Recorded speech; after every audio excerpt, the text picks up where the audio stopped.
दोस्तों जय हिंद। मैं हूं रवि शुक्ला और आप मेरे साथ देख रहे हैं the new Bharat. The new Bharat की तरफ से हम उम्मीद करते हैं आप जहां भी हैं स्वस्थ हैं, मस्त हैं और व्यस्त हैं। द न्यू भारत की तरफ से आज रविवार की शाम हम लेकर आते हैं टीएनबी महाभारत कथा। द न्यू भारत और कौशलम ट्रस्ट के संयुक्त तत्वाधान में, जहां पर कथा कथन की वह परंपरा जो भारतीय हमारी परंपराओं की जड़ में थी, जहां दादी नानी हमें कहानियां किस्से सुनाया करती थी, वो कथाएं जो जीवन को लेकर के नया नजरिया प्रदान करती हैं, वो कथाएं जो पौराणिकता के साथ जोड़ करके नैतिक मूल्य प्रदान करती हैं। और इसी श्रृंखला को एक वैचारिक श्रृंखला के रूप में द न्यू भारत और कौशलम ट्रस्ट आदरणीय लीना महनले जी के साथ मिलकर के आगे बढ़ा रहा है। यूएस से हमारे साथ जुड़ गई हैं आदरणीय लीना महनले जी। मैम, स्वागत है आपका द न्यू भारत के इस खास कार्यक्रम में। नमस्कार। नमस्कार और रवि। आज बात होगी कृष्ण द्वारा नरकासुर वध की। तो अभी तक यदि आप पिछले कार्यक्रमों को नहीं देखे हैं तो पुराने कार्यक्रमों को देखते हुए आप यहां तक पहुंचे। अपने मित्रों के साथ, रिश्तेदारों के साथ, जिनके साथ आप इस कहानियों को साझा करना चाहते हैं उनके साथ जरूर साझा करें। चैनल को सब्सक्राइब करना, पेज को लाइक करना कोई बंधन नहीं है, सिर्फ आप तक विचार पहुंचे, हमारी यही कोशिश है। आइए जुड़ते हैं आदरणीय मैम के साथ में। मैम, स्वागत है आपका। नमस्ते रवि जी, आपको और दर्शकों को नमस्कार। और हम आरंभ करें नरकासुर की कथा। जी मैम। तो इस कथा में जाने से पहले मैं ये बता दूं कि भारत के दो बड़े राज्य ऐसे हैं जहां पर दिवाली से एक दिन पहले, जिसको हम छोटी दिवाली कहते हैं, उसको महाराष्ट्र में और गोवा में उसको नरक चतुर्दशी कहते हैं। यानी वह चतुर्दशी जो कि कृष्ण के द्वारा नरकासुर वध के उपलक्ष्य में मनाई जाती है। और इस दिन सुबह सुबह बिल्कुल भोर में उठ करके नहा धो करके और भगवान की पूजा करके, भगवान को भोग लगा के, सुबह सुबह प्रसाद पा करके और फटाके जला करके हम लोग नरकासुर के वध की याद को हम कह सकते हैं सेलिब्रेट करते हैं। और गोवा में तो बल्कि कुछ दिन पहले से वो बड़े बड़े नरकासुर बना करके घरों के सामने रखे जाते हैं और दिवाली के दिन, नरक चतुर्दशी के दिन यानी छोटी दिवाली के दिन सुबह या दिन में कभी उनका वध किया जाता है। जैसे हम लोग उत्तर भारत में जैसे हम लोग रामायण, मतलब दशहरे के दिन रावण और कुंभकर्ण को जलाते हैं, वैसे गोवा में नरकासुर का वध कृष्ण द्वारा जो किया जाता है उसको नरकासुर की वो बना करके, कागज वागज की प्रतिमाएं बना करके और उनको नष्ट करके उस याद को स्मरण किया जाता है। तो और ये प्रथा आज से नहीं, कई कई मतलब बड़े दिनों से चल रही है। तो कहने का तात्पर्य ये है कि जैसे मेरी आवाज आ रही है पर यस मैम, आपकी आवाज आ रही है पर चेहरा नहीं दिख रहा। ठीक है, एक सेकंड। आपका कैमरा शायद बंद हो गया है। तो मैम, एक बार कैमरा यदि आप ऑन कर लें तो कैमरा दिखाई देगा। शायद आपके एंड से कैमरा बंद हो गया है तो कैमरा नहीं पहुंच रहा है।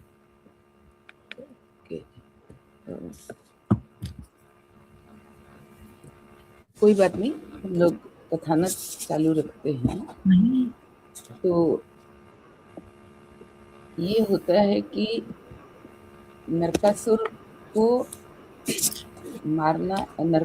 मारना ये हमारे देश में कई वर्षों से, कई सदियों से ये प्रथा चली आ रही है कि हम नरकासुर के वध की बात को स्मरण करते हैं। तो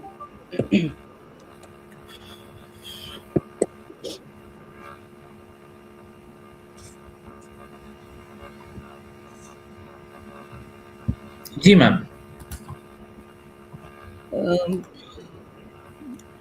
मैं 1 मिनट ले रही जी।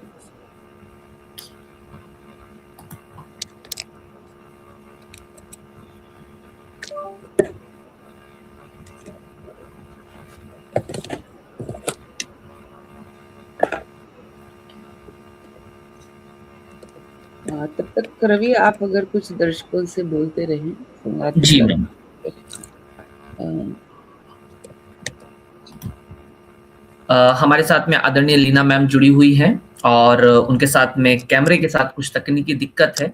द न्यू भारत की तरफ से ये वैचारिक श्रृंखला है और इसकी कोशिश ये है कि हम महाभारत जैसे पौराणिक ग्रंथ को, उसके साथ में जुड़े प्रसंग, उनके पात्रों को छोटी-छोटी कहानियों के माध्यम से आप तक पहुंचा पाएं।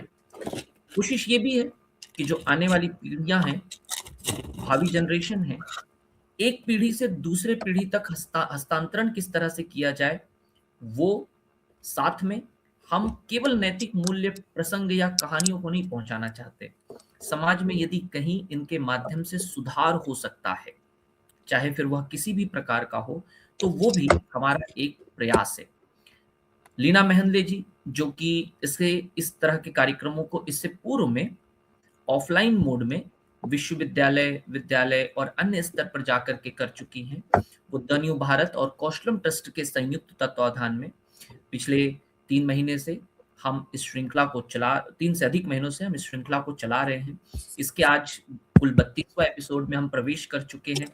मुख्य उद्देश्य ये है कि हम एक पीढ़ी से दूसरे पीढ़ी तक वह संदेश पहुंचा सकें जिसकी समाज को आवश्यकता है। द न्यू भारत का परिचय अब सभी के साथ में है कि हम स्वस्थ चर्चाओं को, साहित्यिक ऋषि, कार्यक्रम बल देते हैं, उसे आगे बढ़ाते हैं। और जब बात आती है स्वस्थ चर्चाओं की, तो चर्चाओं के लिए बहुत ज़रूरी है कि उसमें प्रसंग आने चाहिए। प्रसंग के साथ में वहाँ पर वो तमाम बातें जो स्वास्थ्य के साथ में समाज के स्वास्थ्य के लिए आगे बढ़ाई जा सके। और इसी की एक पहल ये है कि विचार जब स्वस्थ होंगे, तब हम सही तरीके से स्वस्थ चर्चाओं को अंजाम दे सकेंगे। और अभी तक भीष्म का परिचय हो, धृतराष्ट्र का परिचय हो, पांडवों का परिचय हो, कौरवों का परिचय हो, भगवान कृष्ण का परिचय हो, कुंती का परिचय हो, द्रौपदी का परिचय हो, कई वो तमाम परिचय इस पूरे घटनाक्रम के भीतर हमारे साथ में जुड़ चुके हैं। और सबसे खास बात कि जब मैम बताती हैं, आदरणीय लीना मेहंदले जी जब इसे प्रस्तुत करती हैं, तो बताने का तरीका बड़ा सहज होता है, बड़ा सरल होता है। और उस सरलता और सहजता के साथ में जो कहानी है, जो प्रसंग है, जो महाभारत का वह गूढ़ तत्व है, वह दर्शकों तक पहुंचता है। और केवल पहुंचता नहीं, मुझे लगता है कि वे उसे आत्मसात भी करते हैं। और आत्मसात करने के साथ ऋषि, अपने परिवारजनों के साथ में, इष्ट मित्रों के साथ में भी वो उसे साझा करते हैं। कैमरा आज लागू थोड़ी-सी तकनीकी दिक्कत मैम के साथ ये एक हो गई है सेकंड कि वो का हमारे कार्यक्रम में जुड़ने के साथ ही उनका जो कैमरे का संपर्क है वो थोड़ा-सा टूट गया है। तो यदि आप हमारे साथ बने हुए हैं, तो कृष्ण द्वारा नरकासुर वध छोटी दिवाली के साथ मैम ने उसे जोड़ करके बताया कि किस तरह से हमारा हमारे जो ग्रंथ हैं, हमारे पुराण हैं, हमारी जो परंपराएँ रही हैं, वो हमारे बुनियाद के साथ में जुड़ी हुई है। उनके भिन्न प्रकार के त्योहारों के साथ में जुड़ाव होना, उन त्योहारों में मूल्यों का जुड़ा होना, उन मूल्यों के साथ में समाज को पोषक प्राप्त होना, ये बहुत ज़रूरी है। क्योंकि जब आपको एक स्वस्थ समाज चाहिए, तो उसके जो विचार होंगे वो बहुत अच्छे होने बहुत ज़रूरी हैं। मैम हमारे साथ में पुनः जुड़ गई हैं। मैम स्वागत है आपका। चलो, जी, थोड़ा दूसरा कैमरा मैंने ले लिया है जो कोई थोड़ा दिक्कत नहीं मैम, प्लीज़, टिका प्लीज़, है, प्लीज़। पर चलो हम जी, कथानक को आगे बढ़ाते हैं। जी मैम। तो अ, जो अभी आपने जैसे कहा दर्शकों से, मैं वही कहना चाह रही थी कि जो हमारे यहाँ देखिए कि ये हर सभ्यता में ये बात होती है कि हम अपने अ, जो शूरवीरों की कथाएँ हैं, जो उनकी गाथाएँ हैं, उनके साथ क्या प्रसंग हुए, उन्होंने कैसे उन प्रसंगों का सामना किया, ये सारी बातें हम अपने लोक कथाओं में, लोकगीतों में, अपने त्योहारों में, उत्सवों में हम इन बातों को संजो करके रखते हैं। ये सभी सभ्यताएँ विश्व की करती हैं और हमारे देश में भी हम ऐसे कई घटनाक्रम देखते, कई ऐसे पर्व त्योहार देखते हैं। हमारा पूरा जो पंचांग है, उसको अगर हम देखें तो हम ऐसे कई-कई प्रसंगों को हमने अपने कैलेंडर में, जिसको हम कैलेंडर ही कहेंगे क्योंकि जो ग्रेगोरियन कैलेंडर आया, उसके पहले तो दूसरी दुनिया में किसी को कैलेंडर जैसी कोई चीज़ हो ऐसा दूसरी सभ्यताओं में वर्णन कम ही मिलता है, एक ग्रीक सभ्यता को छोड़ कर के। लेकिन तिथियों की गणना और उन सारी तिथियों के माध्यम से हम अपने पुराने जो संदर्भ हैं, ऐतिहासिक संदर्भ हैं, उनको हम स्मरण में रखते हैं।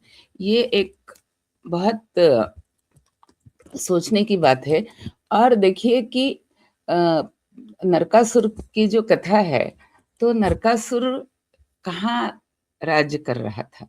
नरकासुर राज कर रहा था प्रागज्योतिषपुर, यानी जो आज आसाम है, अ, आसाम का जो क्षेत्र है, वहाँ नरकासुर का राज्य था। लेकिन आपने देखा कि नरकासुर राक्षस के वध को गोवा में हम मना रहे हैं, महाराष्ट्र में मनाते हैं। क थोड़े से कर्नाटक के कुछ हिस्से हैं, वहाँ मनाया जाता है और थोड़े से गुजरात के हिस्सों में मनाया जाता है। और इसका कारण क्या हो सकता है? आप ये सोचिए।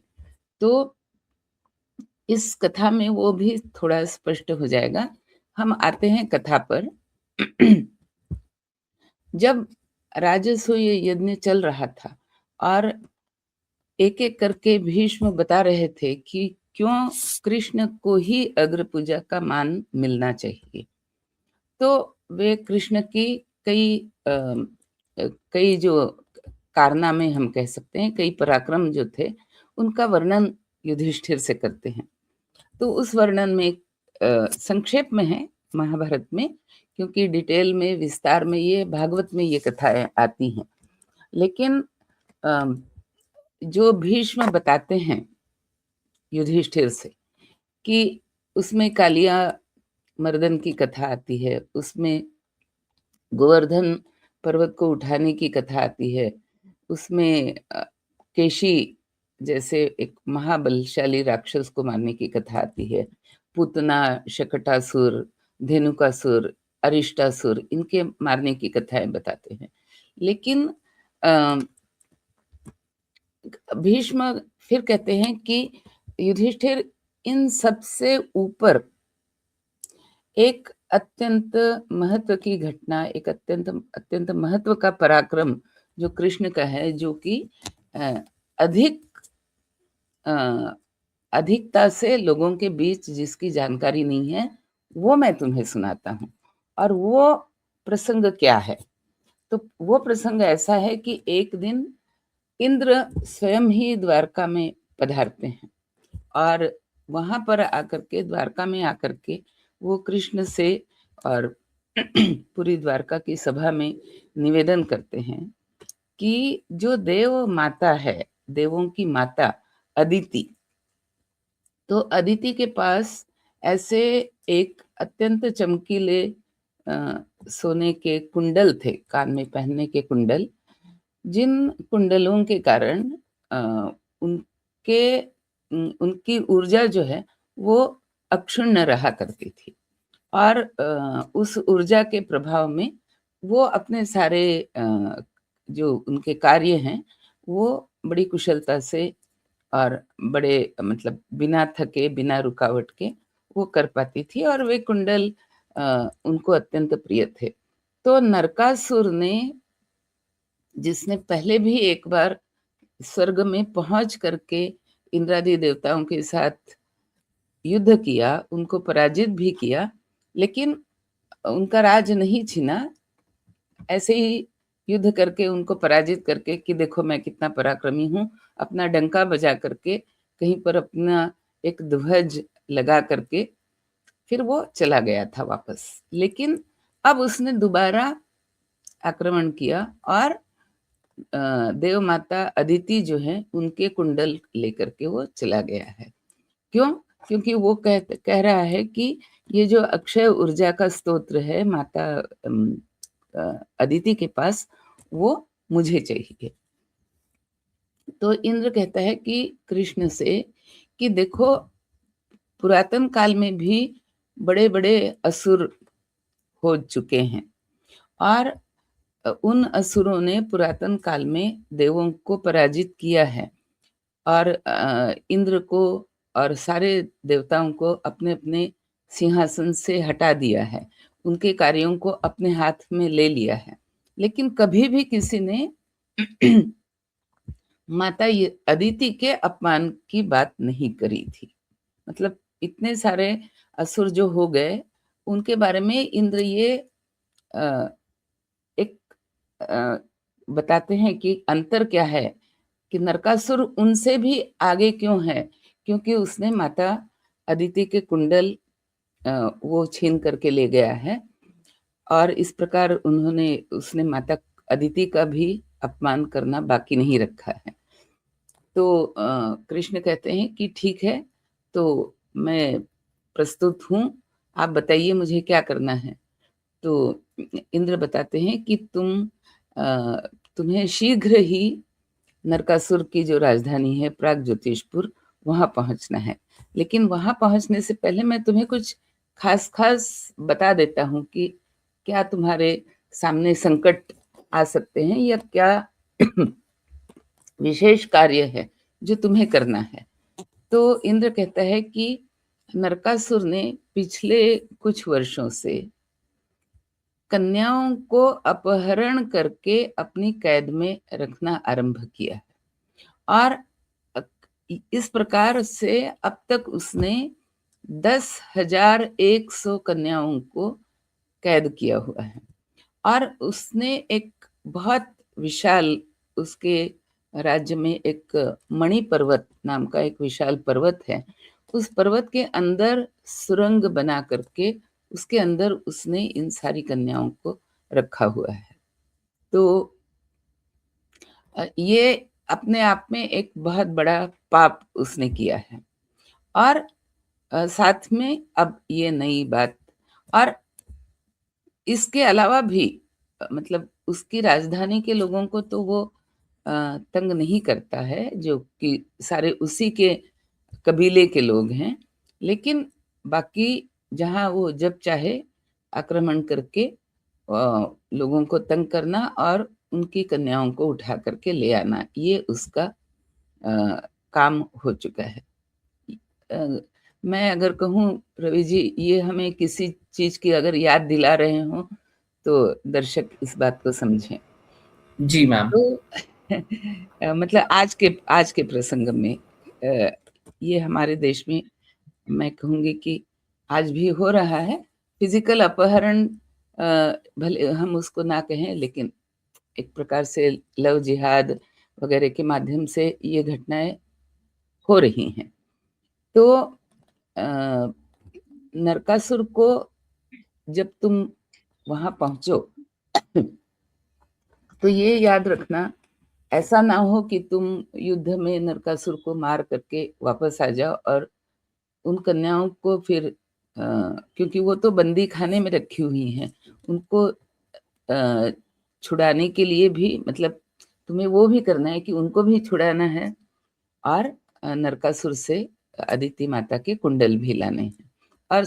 और दूसरी बात कि नरकासुर के राज्य की रखवाली के लिए उसने 4 दिशाओं में 4 महाराक्षस लगा करके रखे हैं और उन्होंने हर एक ने पूरे नरकासुर की राजधानी के बाहर अपनी अपनी तरीके का एक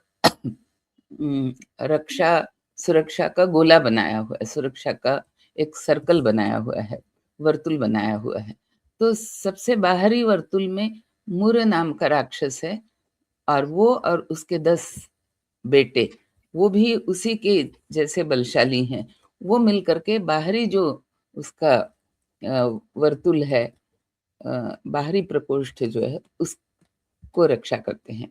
फिर उसको भेदने के बाद, और उसने क्या किया है, उसने 6000 पाश लगा करके उस पूरे इसको घेर करके रखा है, नरकासुर के राज्य को, और विशेष करके उस बंदी गृह को।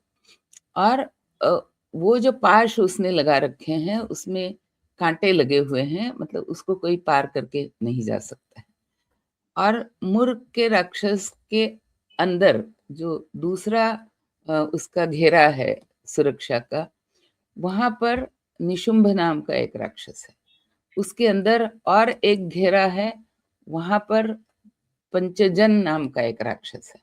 और उसके अंदर जो सबसे महत्व का घेरा है, वहां पर हयग्रीव नाम का राक्षस है। और ये चारों राक्षस ऐसे हैं जो बल में और पराक्रम में एक से एक बढ़कर हैं। तो तुम्हें दूसरी बात कि यहाँ से प्रागज्योतिषपुर का रास्ता जो है, वो रथ पर बैठ करके जाने लायक नहीं है, क्योंकि उसमें तुम्हें बहुत दिन लग जाएंगे। तो मैं अपने साथ बहुत सारे रथ और दूसरी युद्ध की सामग्री ले आया हूँ, कि इन रथों को हमारे स्वर्ग के ही जो सारथी हैं, वे आकाश मार्ग से उड़ा करके ले जाएंगे, ताकि तुम्हारे यहाँ के योद्धाओं को वहां पर पहुंचा सके। लेकिन तुम्हें स्वयं गरुड़ को लेकर के वहां पहुंचना होगा। तो इस प्रकार फिर गरुड़ का आवाहन किया जाता है, और गरुड़ पर बैठ करके कृष्ण और सत्यभामा को वो कृष्ण कुछ अपने मन में कुछ विचार करते हुए सत्यभामा को ले करके जाते हैं। तो जो महाभारत में नहीं है, पर भागवत में ये कथा, भागवत में जो कथा आती है, उसमें ये कहा गया है कि सत्यभामा जो है, वो एक तरह से भूमि की पुत्री के रूप में, या भूमि का ही अवतार है। जैसे हम कहते हैं कि रुक्मिणी जो है वो लक्ष्मी का अवतार है, उसी तरह से भागवत में सत्यभामा को भूमि का अवतार कहा गया है। और भूमि भी विष्णु की दूसरी पत्नी है। एक पत्नी लक्ष्मी है, एक पत्नी भूदेवी है। तो उसी ने सत्यभामा के रूप में अवतार लिया है। और नरकासुर जो है, वो भी भूमि का ही पुत्र है, और उसे ये वरदान है कि जब तक तुम्हारी माता नहीं चाहेगी, तब तक तुम्हारा वध नहीं होगा।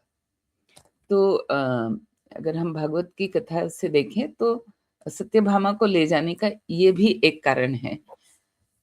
तो इस प्रकार गरुड़ पर बैठ करके कृष्ण और सत्यभामा, और जो देवों के जो रथ आए हैं, उन पर बैठ करके द्वारका से कई सारे योद्धा वहां पहुंचते हैं प्रागज्योतिषपुर में। और वहां जो बहुत भयानक युद्ध होता है पहले, मुर राक्षस और उसके 10 बेटों के साथ, जिसमें 10 दिन लग जाते हैं, लेकिन अंततः मुर का वध कृष्ण ने चक्र से, अपनी सुदर्शन चक्र से किया। और जैसे भागवत में जिस प्रकार का वर्णन है कि ये जो युद्ध नरकासुर के राक्षसों के साथ कृष्ण का हुआ, इसमें कृष्ण को अपना चक्र भी चलाना पड़ा, अपना धनुष भी चलाना पड़ा। अधिकतर कथाओं में हम ये देखते हैं कि कृष्ण के धनुष का नाम तो है शारंग, लेकिन उसका वर्णन, या कृष्ण ने अपने ही धनुष से कहीं लड़ाई की हो, ऐसा दूसरी जगह नहीं। लेकिन नरकासुर और बाणासुर, इन 2 कथाओं में कृष्ण के धनुष से युद्ध करने का वर्णन हमें मिलता है। और गदा, जो कौमुदी गदा, जो कि उसको वरुण ने भेंट की थी खांडव वन के दहन के समय, उस गदा का भी प्रयोग यहाँ पर कृष्ण के द्वारा नरकासुर के युद्ध के समय हो रहा है, ऐसा हमें कथानक में देखने को मिलता है। तो ये जो मुर राक्षस है, हम अक्सर श्लोक है श्री कृष्ण गोविंद हरे मुरारे, मुरारे ये जो है कृष्ण का नाम है मुरारी और उसी का संबोधन है मुरारे। तो जो ये हमारे श्लोक में भी है कि श्री कृष्ण गोविंद हरे मुरारे, तो ये कहते समय हम मुर राक्षस का जो कृष्ण ने वध किया उसका हम स्मरण करते हैं मुरारी नाम से। और ऐसे ही जो केशी राक्षस का वध किया उसको हम स्मरण करते हैं केशव के नाम से। इस तरह के मुर के अंत के बाद फिर एक एक करके कृष्ण का युद्ध होता है निशुंभ के साथ, फिर पंचनद के साथ और अंततः हयग्रीव राक्षस जो है उसके साथ।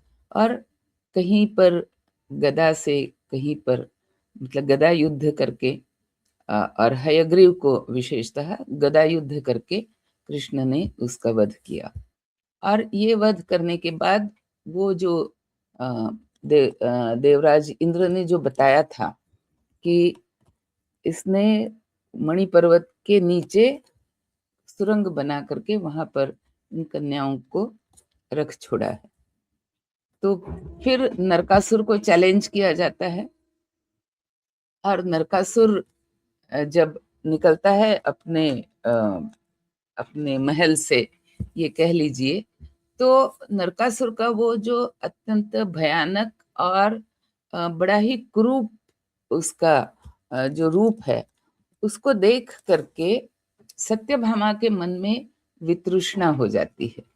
ये मैं भागवत के प्रसंग से बता रही हूँ कि सत्यभामा के मन में वितृष्णा हो जाती है और सत्यभामा कहती है कि जिसने इतनी कन्याओं को यहाँ पर बंदी बना करके रखा है और ये नरकासुर मेरे सामने है, तो इसका वध हो, ये मेरी कामना है। इस प्रकार एक तरह से जो कि भूमि का ही स्वरूप है या उसी का अंश लेकर के जो सत्यभामा का अवतार हुआ है, वो सत्यभामा जब चाहती है कि नरकासुर का वध हो, तब कृष्ण अपने चक्र से नरकासुर का वध करते हैं। तो सत्यभामा को लाने का क्या प्रयोजन है वो हम देखते हैं कि इस युद्ध में सत्यभामा को क्यों लाया गया। लेकिन सत्यभामा को लाने का एक प्रयोजन और भी है।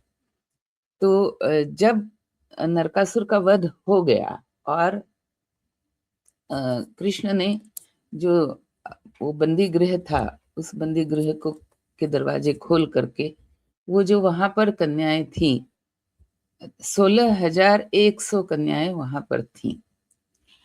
तो मुझे लगता है कि ये बहुत ही संभव है कि ये कन्याएं जब कृष्ण के सामने आती हैं और वे कृष्ण से कहती हैं कि हम तो इस संसार में किसी को मुंह दिखाने के लायक नहीं रहे और हमारा स्वीकार कौन करेगा जब हम इस राक्षस के पास इतने समय से इसने हमें बंदी बना करके यहाँ रखा हुआ है।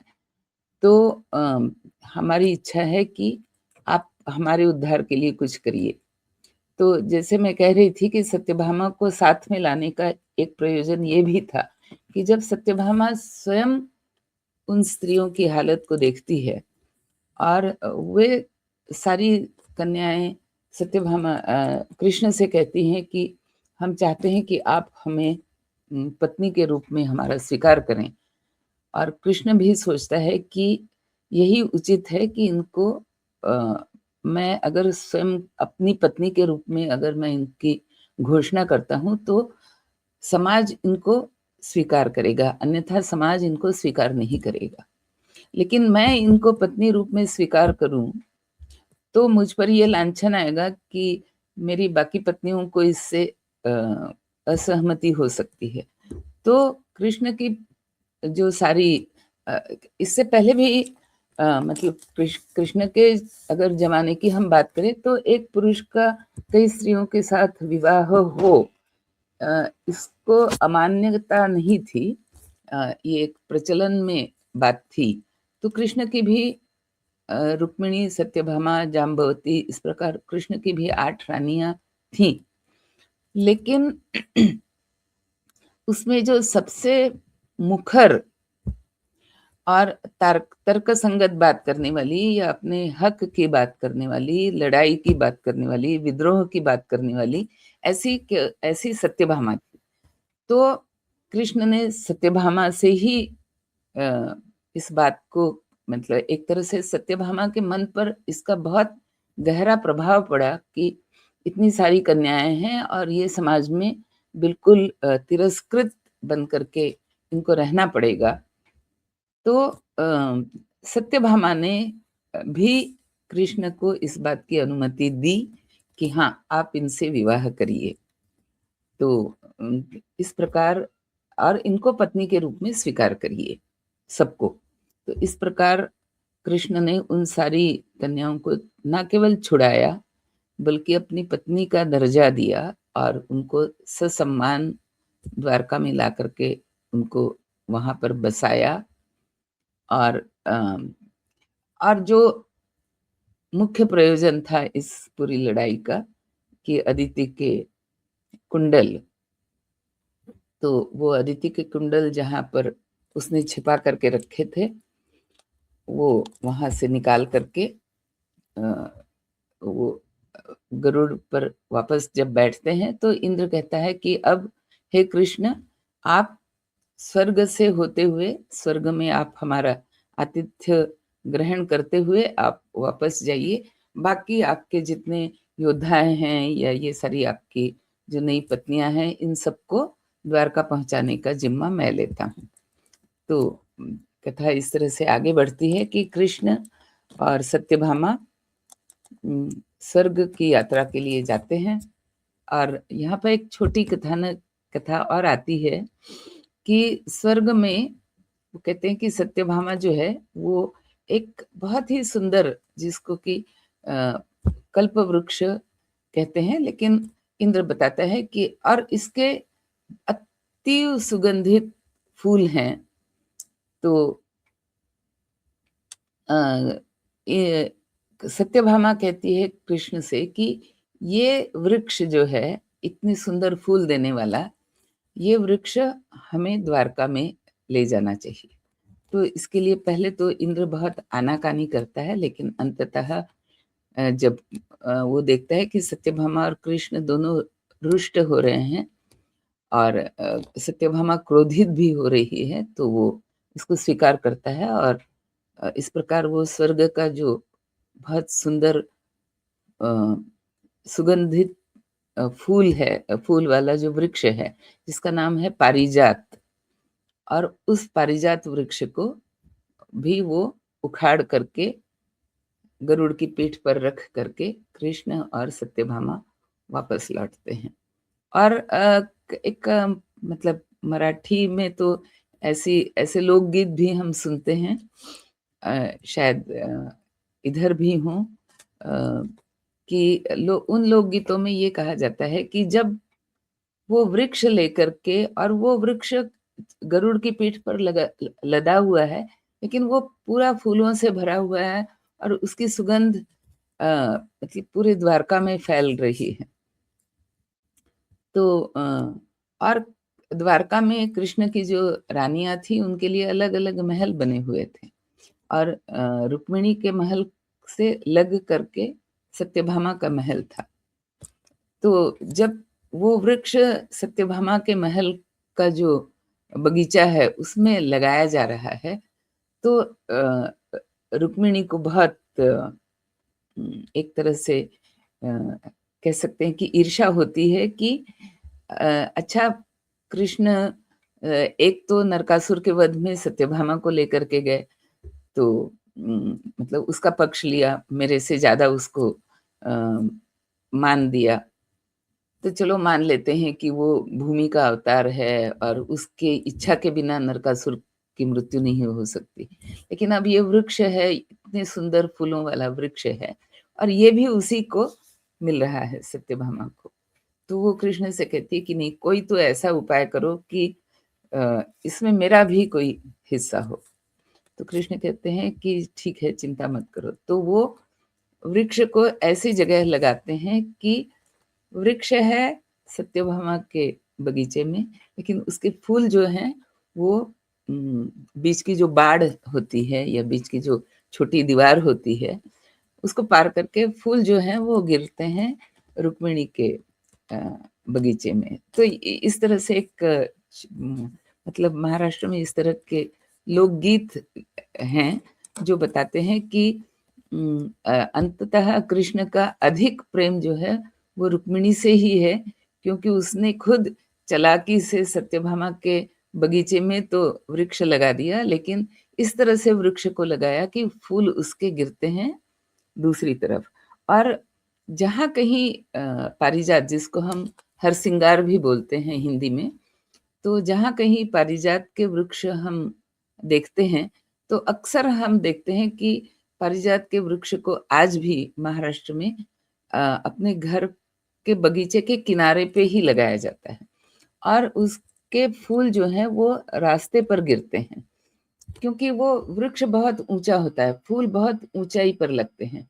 जब तक वो जमीन पर ना गिरे तब तक आप उन फूलों को चुन नहीं सकते।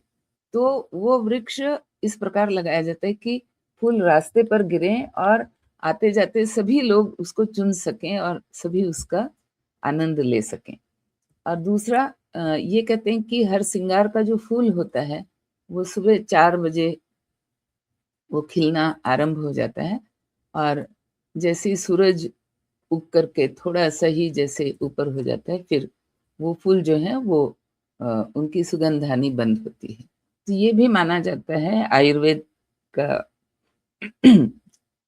ये आयुर्वेद का कथन है कि अगर आप जो उन फूलों का जो मौसम होता है, उस मौसम में अगर आप प्रतिदिन उस फूल के बगीचे में जाकर के उस फूल के सुगंध को आप अगर ग्रहण करते हैं, तो आपको हृदय रोग नहीं होते हैं। और दूसरा जो आयुर्वेद में अच्छा, इस बात का प्रमाण मेरे पास नहीं है, ये हृदय रोग वाली बात, क्योंकि इसके लिए तो मतलब काफ़ी हमें सर्वे वगैरह कराने पड़ेंगे। लेकिन हरसिंगार के जो पत्ते होते हैं, वे भी हृदय को मजबूत करने के लिए उनका उपयोग अक्सर आयुर्वेद में, और जो एक बहुत ही फेमस सबको पता है सीतोपलादी चूर्ण, तो सीतोपलादी चूर्ण जो है उसमें मेन इंग्रेडिएंट जो है वो पारिजात के पत्ते होते हैं। और पारिजात के पत्तों का अन्य कई तरीके से आयुर्वेद में प्रयोग किया जाता है, लेकिन फूलों का जो ये वर्णन है, इसका प्रमाण अगर हमें देखना हो तो हमें किसी आयुर्वेद के लोगों से कहना पड़ेगा कि भाई इसको आप थोड़ा बहुत रिसर्च करिए। लेकिन उन फूलों की सुगंध जो है वो बाकी फूलों की सुगंध से भी बहुत अधिक अलग और बहुत ही सौम्य, लेकिन इतनी सौम्य होते हुए भी बहुत दूर तक वो सुगंध उसकी पहुंचती है।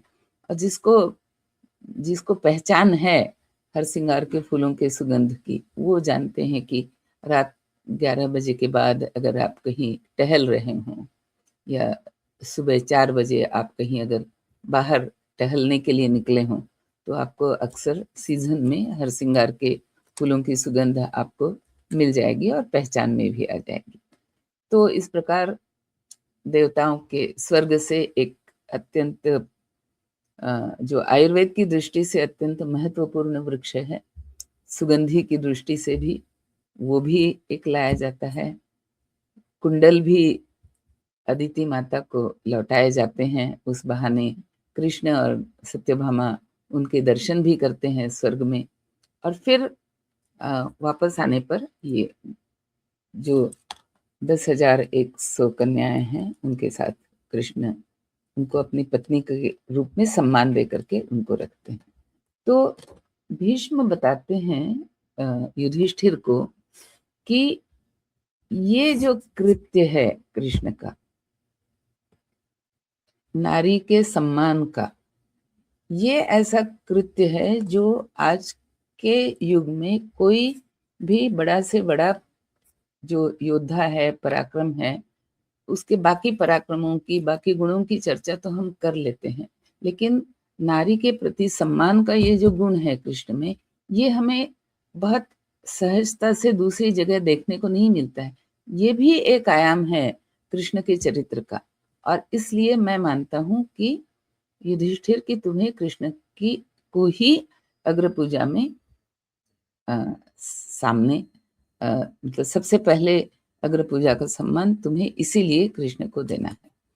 तो एक नरकासुर के वध की, और मुझे लगता है कि हो न हो ये संभव है कि नरकासुर जो कन्याओं का वध करके ले जाता था, तो उसका वर्णन आता है कि वो मतलब बहुत दूर तक वो रथ में बैठ करके दूर तक वो जाता था और दूर-दूर से कन्याओं को ले आता था।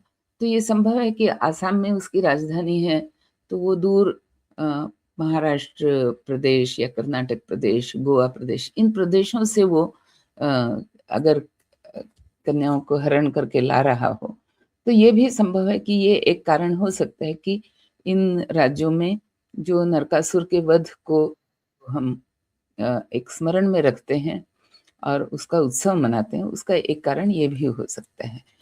लेकिन ऐसा मतलब मैं केवल अनुमान लगा रही हूँ कि ऐसा कहीं प्रमाण ग्रंथों में हो, ये मेरी पढ़ाई में नहीं है अभी तक। लेकिन हाँ, नरकासुर के वध की कथा पूरे भारत में सबको पता है, और ये कृष्ण के जीवन का एक दूसरा बड़ा एक मतलब कई बार लोग कहते हैं कि क्या था जब हम कहते हैं कि यदा यदा ही धर्मस्य ग्लानिर्भवति, तो ऐसा कौन सा अधर्म हो रहा था, ऐसे कौन से अधर्म की हम बात करते हैं। लेकिन अगर हम देखें तो कंस इसलिए जाना जाता था कि वो राजा होते हुए भी वो प्रजा में बहुत लूट-पाट मचाया करता था। जरासंध की हम कथा देखते हैं तो उसने भी 100 राजाओं का बलि दे कर के भगवान रुद्र को प्रसन्न करने की इच्छा रखता था। नरकासुर को हम देखते हैं कि 16,100 कन्याओं को उसने बंदी बना करके रखा हुआ था और वो उनका हरण करके ले आया करता था। तो इस तरह अधर्म की बात तो थी समाज में, लेकिन अगर बहुत विस्तृत भूभाग हो और वहाँ पहुँचना अगर मुश्किल हो, तो फिर कई बार लोग उन अत्याचारों को अनदेखा कर देते हैं। लेकिन कृष्ण का जो चरित्र हमारे सामने आता है कि वो इन अत्याचारों को अनदेखा नहीं करते हैं। तो ये एक अंतर है कि कृष्ण के चरित्र में और उस समय के जो अन्य-अन्य राजा हैं, उनके चरित्र में ये अंतर है कि कृष्ण ये देख रहे हैं कि केवल द्वारका में मैं अन्याय को रोकूँ, ये कृष्ण का उद्देश्य नहीं है। तो पूरे समाज में, पूरी पृथ्वी में, पूरी धरती पर अगर कोई राजा है और वो अन्याय कर रहा है, तो उसको मैं रोकूँ। ये कृष्ण का पूरा एक जीवन का लक्ष्य रहा है, ऐसा हम इसमें देख सकते हैं। तो ये जो एक समाज, पूरे समाज के प्रति जागरूकता, जब हम बात करते हैं ना वसुधैव कुटुंबकम की, तो हम केवल उसका एक मैं क्या कहूँ कि जो मीठा पक्ष है उसी को देखते हैं। लेकिन वसुधैव कुटुंबकम का अर्थ ये भी होता है कि अगर पूरे संसार में अगर कहीं कोई अन्याय हो रहा है, कहीं कोई अत्याचार हो रहा है, तो हम उसको रोकें। ये भी वसुधैव कुटुंब का एक अर्थ होता है कि हम अपने पराक्रम से विश्व में हो रहे अन्याय को रोकें। ये नहीं कि हम केवल विश्व में मैत्री फैला रहे हों, अपना ज्ञान बाँट रहे हों। या सबके प्रति मतलब पूरे संसार में सबके प्रति उदारता दिखा रहे हों। केवल ये अर्थ हम वसुधैव कुटुंब का नहीं ले सकते हैं। वसुधैव कुटुंबकम ये भी अर्थ हमें कृष्ण के चरित्र से देखने को मिलता है कि अगर संसार में कहीं अन्याय हो रहा हो तो उस अन्याय को रोकना भी आवश्यक है। और ये चरित्र जो है कृष्ण का, ये महाभारत के उस समय के जो भी योद्धा हैं उनके बीच हमें अधिकता से देखने को नहीं मिलता है। तो ये जो मुझे खासियत लगी कृष्ण चरित्र की वो मैंने आपको बताई। इस प्रकार भीष्म के द्वारा ये नरकासुर की कथा का वर्णन हमें मिलता है महाभारत में, और इस कारण से कृष्ण की अग्र पूजा की जाती है, जो कि आज भी नरकासुर के वध के रूप में और नरक चतुर्दशी का जो उत्सव है वो मनाते हुए हम इस घटना को याद करते हैं।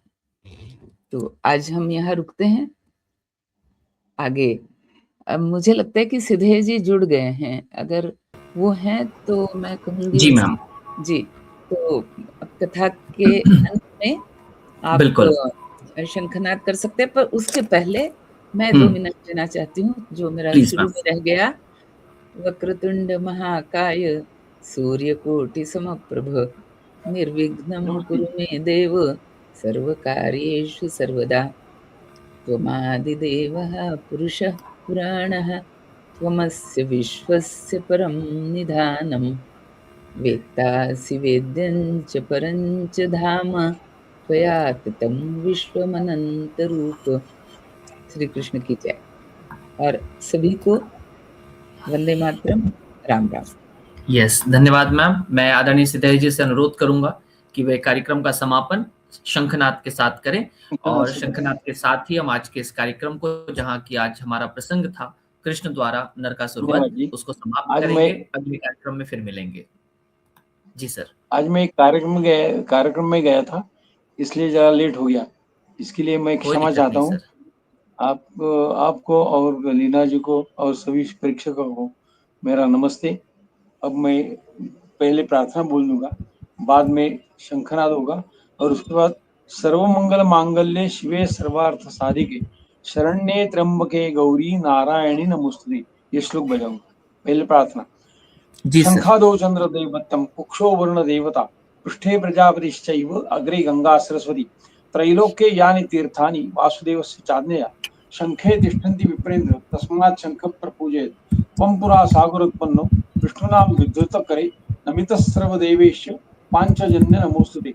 ओम पांचजन्याय विद्महे पावमानाय धीमहि तन्नः शंख प्रचोदयात्। ओम शंखाय नमः।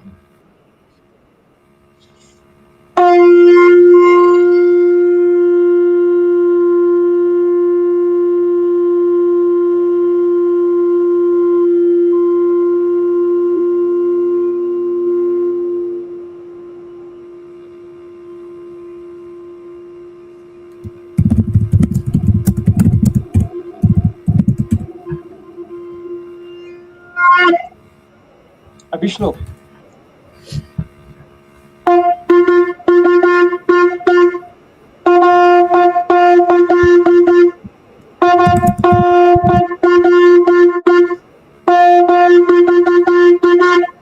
धन्यवाद। एंड अगेन क्षमस्व। बहुत नहीं सर, बहुत बहुत धन्यवाद सर। आज के इस प्रसंग के लिए मैं आदरणीय लीना जी और मधुकर सिद्धेश जी, आप दोनों का धन्यवाद ज्ञापित करता हूं। और टीएनबी महाभारत कथा का आज 32वां अंक, और इसके साथ में यदि पिछले कार्यक्रमों तक आप पहुंचना चाहते हैं तो पिछले कार्यक्रम देखें, यहाँ जुड़े रहें, और इसके साथ में आगे के कार्यक्रमों के साथ भी जुड़े रहें। फिर बुधवार को मुलाकात होगी इसी कार्यक्रम में। तब तक के लिए धन्यवाद। जय हिंद।